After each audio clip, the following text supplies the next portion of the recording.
Disrespect. Verb. A lack of respect. Might I say, insulting. This is the average Bilewater experience. Those 3 Australian men knew the mission. I can give you a whole list of things to do the moment you step into Bilewater. 1. Leave! This whole area was designed to ruin your day. Like I said, disrespect was the method. I know Team Cherry was geeked out. They were really moving like light when they made this place. I can't laugh yet. I've got to hold it in. They're all gonna die. Who was in the studio and said, yeah, let's get the Bermuda Triangle in the mix? Statistically speaking, this is where 100% of players go hollow. Why would you do that? Why? I want you to remember one thing about Bilewater as we go forward. There are fates worse than death itself. If you die in this region, there's no way out of this one.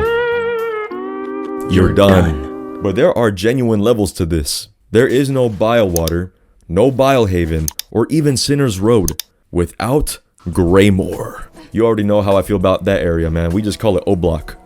Also, factual statement by the way, Team Cherry went on an expedition to discover the fragments of King Von's dreads. And when they collected these dreads like Sukuna's fingers, they programmed his DNA into those birds. From that video, many of y'all said, if Greymoor was O-Block, then by comparison, Bilewater is Compton, Chernobyl, we might even say Birmingham. I mean, Birmingham is a fucking shithole. I hate the fucking place. I fucking hate it. It's full of dickheads. It's so much worse than any of this, man. King Von might have been a murderer, sure, but he wasn't evil. On your soul, yes, yours, not mine. He's looking down on us from the heavens above. Because by comparison of what's to follow, the developers require the DNA of pure, unadulterated evil to conceive Bilewater. Here's what happened. In development, Team Cherry knew what had to be done. ChatGPT, generate Blighttown from Dark Souls into our game. Also, go ahead and put liquefied AIDS in the mix. However, in the approach of creating the most abysmal dogshit area in all of gaming, something was missing. And then in a dream, wait, no, an island, it came to them. What are we waiting for? Eureka! Give the AI a touch, a wink, dare I say, a tidbit of him. We've done it. We've conceived an area so ass, even Miyazaki would be gobsmacked. Zom, what the hell are you on about? I have never heard anything so based. Shut up. You'd be correct. I am based. But nah, for real, you ever seen mobs this eager to touch a child? It's gotta be my lucky day. Hopefully nothing bad happens. Before I keep on going, I gotta address a couple things. I know I finally got to this video late as hell, I'm sorry. Thanks for reminding me. Every single video I've uploaded, because to be fair, I did promise it like 3,000 years ago. But genuinely, I got like work and shit, so these forklifts do not man themselves. You're too late, Sonic. So consider subscribing to keep me from committing OSHA violations. And 2, this is for all 6 Bilewater fans watching, even Silksong's greatest defenders. This video is satire. The thumbnail might have given that away, I don't know. But hey, I get it, you know, you see your favorite thing getting cooked, and suddenly you're possessed by the Chinese government to type an essay. Also, one more thing, go ahead and follow my art pages, because yeah, the thumbnail, made by me. If you want to go follow for more goofy stuff that isn't AI slop, I suggest you do so. Now, while I do have an agenda to push today, yes, I do have some nice things to say about Bilewater. For one, its theme is fire. Only he could give this place a saving grace. Bravo, Larkin, you've done it again. Bravo. 2, yes, I understand the prevalence of environmental storytelling here. This place sucks by design. We also have Silksong's greatest meme contribution to date with the chefs. What were they cooking that could have incited such a reaction? Get the fuck off my expo chef now! And this is a great example that a simple reaction can make a gem. Hold on, peep this. Weave. Yeah, that's how I move, that's how I do this. Except, this is actually a point for Sinner's Road and not Bilewater, so I only had 2 nice things to say about it. There's also the boss fight itself here. Yeah, I know some of y'all would crack that. And she big as hell too. Now, for the sake of executing state-of-the-art slander, a dash of these nutrients don't take the stink out the fart, twin. Maintaining the agenda is top priority. When I covered Greymore, I knew Bilewater existed, but I had to plant a seed of knowledge, right? Stay with me now. Let me tell you just how far Team Cherry is willing to go to send a message. What did we hate from Hollow Knight? They saw the community feedback with the memes, the mods, the slander. And in their $1 million chairs, they looked to their left, and then they looked to their right, and then dead center at you. You know what? Here goes two more for y'all. What? And that's how you know it was all part of a greater scheme. Because between the home of these two mobs, something much worse resided at the very center of it all. Yes, the mobs are bad. Yes, they might be descendants of Epstein, but Team Cherry really made sure this environment targeted our greatest vulnerability, the psyche. Whether Greymore had you on fraud watch or not, Sinner's Road was the premonition. You walk in there for the first time, which, you know, immediately feels like a mistake. You hear the radroaches tweaking. You bear witness to the muckmaggots for the first time. And then there's the platforming sections, which the platforming itself isn't like bad, but again, the worst thing you can do is accidentally take a swim. And when you finally find that jank bench and fix it, you feel like you've endured the worst of the worst. You've graduated. There's no way it gets worse than this, right? No, twin. It genuinely does get worse. My boy Charles thought he was out the gutter. Oh, no, okay. I can only imagine what Hornet was feeling the moment she stepped into Bilewater. Damn, it reeks. Nah, ain't no way, bruh. She was definitely in there gasping for air. Immediately, you are welcomed by unstable platforms and booby traps. Honestly, this does take me back to simpler times. But hold on, you know it's bad when even the enemies want you out of there. It started as far back as Sinner's Road, and now it's by design. If it means they can take you out, they will do whatever it takes, even if it costs them their life. I've always been suicidal, but I ain't gonna kill me. But I will turn your TV off. I will rock your... I'm not playing with you niggas no more. I'm sorry. The only thing I got left right now is the grave anyway. Why is a bug designed to kamikaze itself in the first place? No, seriously, how do you even conceive this in the world? You are an actual biological mistake. What purpose do you serve? And this is where the canon event begins. You might have died with a band on you tops, and your shell is now in unmarked territories. While you keep navigating, there's a good chance you'll contract AIDS and chlamydia finding your way back to Epstein Island. If the water scathed you even a single time, you're either thinking to yourself, others might have pushed forward saying, nah, I got it. And even if you make it back to your shell, job's not finished. You're still playing Marco Polo with the nearest bench. And you start to genuinely lose your marbles from this point forward. Welcome to the Bermuda Triangle. The enemy types building up to this point really just start to show how easy you had it not even a few hours ago. Now, I do speak for myself here. I firmly believe that the birds from Greymore are so stupid, it's what makes them dangerous. But most enemies in Bilewater are Epstein disciples. I couldn't slander these little goobers even if I tried to. These guys are chill, but the rest of them, and especially you.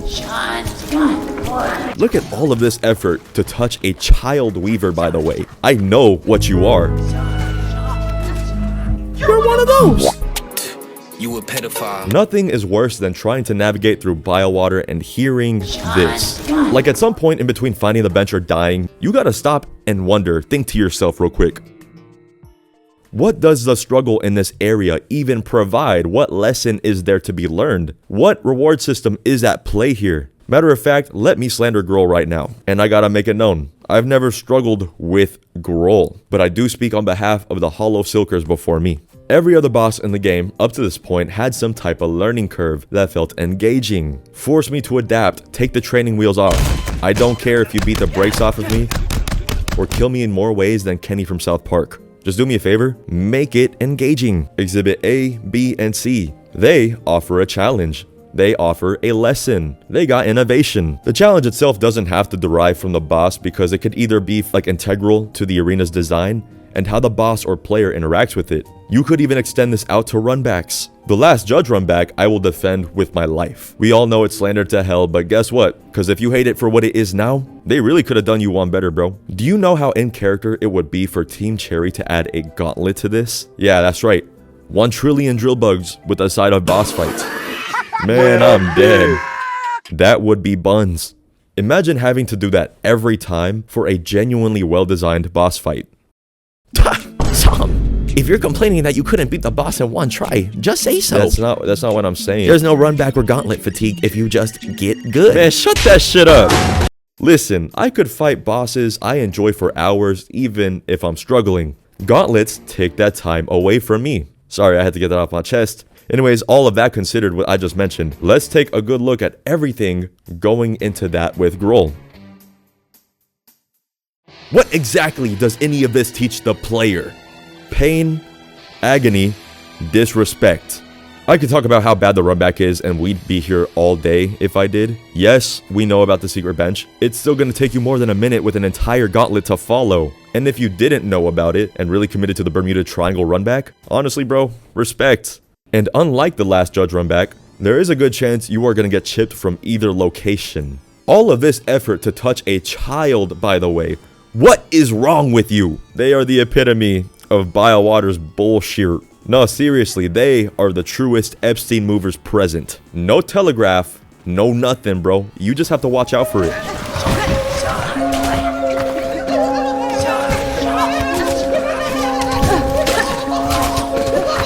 There's also muckmaggots everywhere, and it's the biggest nuisance in the entirety of Bilehaven.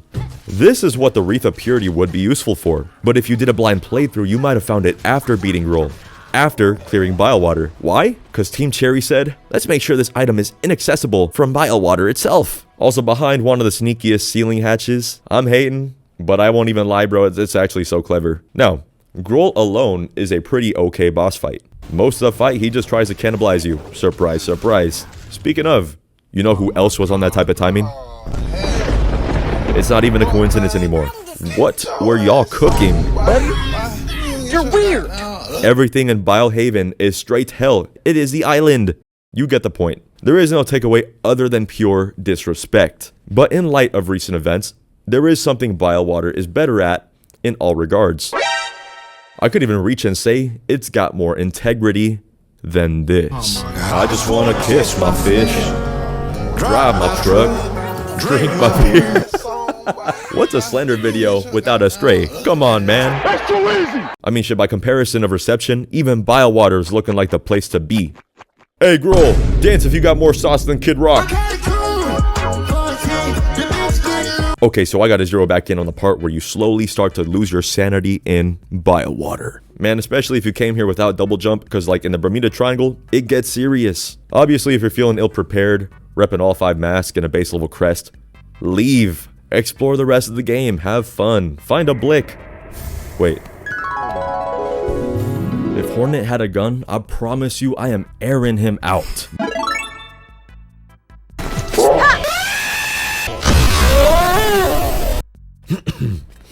Sorry about that.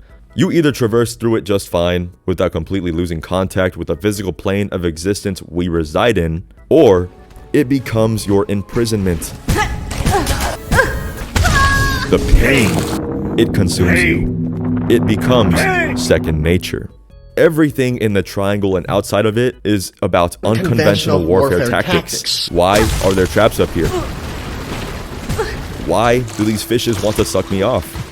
Why won't the Stilkin get the fuck off my d? Because like I've been saying, it's purely about the disrespect. Dying isn't the worst thing here. It's how your psyche degrades itself with every mistake you do, every misfortune that happens. It's all a part of the process, a greater scheme.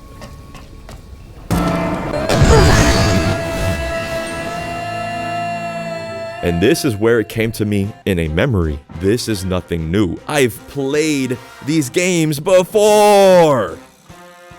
Peak, referencing Peak, yes sir. They're actually so wrong for this, but for me, it solidified my suspicions. Look at these runbacks, dog. Acting like this game is that original. Yeah, no. Original en qué aspecto? I said it once and I'll say it again. Silksong is Dark Souls 2. Many of y'all might react and say this is peak. Some of y'all might be genuinely pissed I subjected your goat to hot garbage. And at the end of the day, you're either fighting Groal and have the leverage of a secret bench to help your run back, Or from the very first bench in Bilewater, you're saying, Wallahi, I'm finished. Say you swear to God. Put that on Allah. Say wallahi, bro. Say wallahi. You eventually make your way up to Groal and hate every second of it.